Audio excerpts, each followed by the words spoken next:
To one of the stars of National Geographic's limited series, The Hot Zone Anthrax, which premiered last night and continues tonight and tomorrow on Nat Geo and also streaming on Hulu. The series, inspired by true events, depicts the plight and eventual triumph over the threat from the 2001 anthrax attacks 20 years ago, just weeks after the terrorist attacks of 9/11, when letters containing anthrax were sent to unsuspecting victims in D.C., New York, and Florida.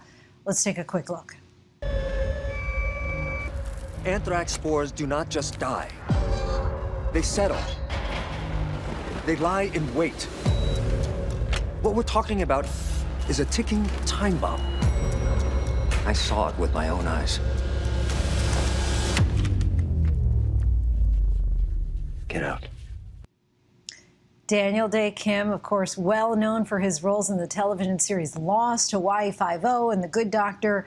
And he is good enough to join us here tonight to discuss his first leading role in the new series. Thank you so much for being here, Daniel.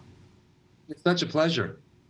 Tell us about your character, Matthew Riker, an FBI agent with a specialty in microbiology. He is the vehicle that drives the investigation forward for the FBI, but he's not based on one specific person. How did you bring him to life, and what did you learn working with real FBI agents in order to prepare for this role? Well, you actually put it better than I could. He's not representative of just one FBI agent. He is an amalgamation of hundreds of agents who worked on this case over, I think, 8 or 9 years. And so what was important for the sake of the show was to get the events, the primary events of the investigation portrayed, and use my role as a vehicle to kind of keep the plot moving forward. But, you know, in the end, he's still a human being. And so, you know, I did the research of trying to get in touch with some FBI agents, and a few of them were kind enough to talk to me about and share their experiences working during 9/11. And some of them were Asian American as well. So I got that perspective on their work. And the series really does a great job of capturing the sense of panic and fear that people felt after 9/11.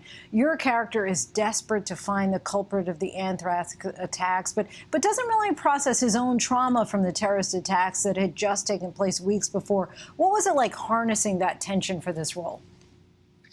It wasn't very difficult, to be honest, only because, you know, we've all lived through 9/11 and the trauma that it personally caused to each of us. And I remember exactly where I was. I remember the fear and the uncertainty that accompanied those times personally. And I was able to just kind of tap into those emotions and kind of amplify them for the character. And why was it important to highlight the mental health struggles that your character experienced during the anthrax investigation? Well, I think, you know, partially because it was out of respect and to honor those first responders who worked so hard, especially, you know, in the days and weeks directly following those attacks. You know, in my conversations, I learned that, you know, many of them did not sleep, not just for days, but weeks and months after the attacks, because they were pulling 12-hour shifts. And then after they were done, they were going down to ground zero in their off time, searching for survivors and helping those who were on duty. And so this was going on for a lengthy period of time after the attacks. And mental health, it becomes, and physical health were two major concerns of everyone involved. 9/11 seemed to really open up the doors to modern-age conspiracy theories. And recently, during the pandemic, we've seen an abundance of conspiracy theories circulate once again. Do you see any similarities at all between what we're experiencing now during the pandemic and those first few weeks following 9/11 20 years ago? Absolutely. You know, it was interesting as we were shooting this series, you know, and listening to a lot of information and misinformation regarding vaccines and masks. And we were portraying a time that, you know, that was kind of the modern age of the conspiracy theory, you know, that 9/11 was an inside job, that the anthrax attacks were orchestrated by someone other than X or Y or Z. And it was the dawn of social media and the internet age. And so, you know, it was a harbinger of things to come. Do you think that this series tells us anything about where we are as a country today as far as managing and responding to a crisis? That's a great question. What I do see is that we tend to follow a pattern if we're to look at the anthrax attacks. There's a time where we become very unified and we kind of band together as Americans and look for a culprit, and then there's a time where we can, if history is any judge, rush to judgment, look to scapegoat, instead of maybe doing the hard, real work that's factually and scientifically based to find whatever solution we can. And so, I hope that we can use history as a blueprint to do better in the future. You've certainly been an outspoken advocate for more diversity in Hollywood and also in highlighting the attacks on Asian Americans during the pandemic. And you also tweeted when the series was first announced that after 31 years of working in television, this was your first series lead role. What did it mean to you, and in that battle for representation, to be cast as the face of the FBI for this series? Well, it meant a lot to me personally. I'll tell you that. After working in the business for 31 years and starting from a point where I had like one line in a soap opera and moving up the ladder gradually, it's nice to be able to get to this spot in my career. And at the same time, I also acknowledge that no one is guaranteed this. There are plenty of actors more talented than I and who have been working longer than me that have never gotten the privilege of being a lead in a show. So, the overwhelming attitude for me is gratitude.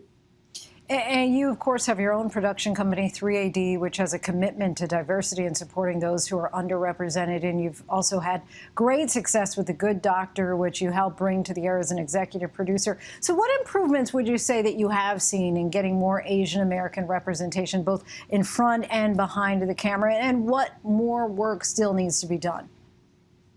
Well, thank you for specifying Asian Americans, but I think really it is about all underrepresented groups. Asian Americans happens to be one of them, African Americans, and we can kind of talk at length about the number of groups that are underrepresented. But the point is, to me, that all of us we are making strides collectively. If you look at the number of roles on TV and film for Asian Americans and other underrepresented groups, they are without question greater than they were 10 years ago.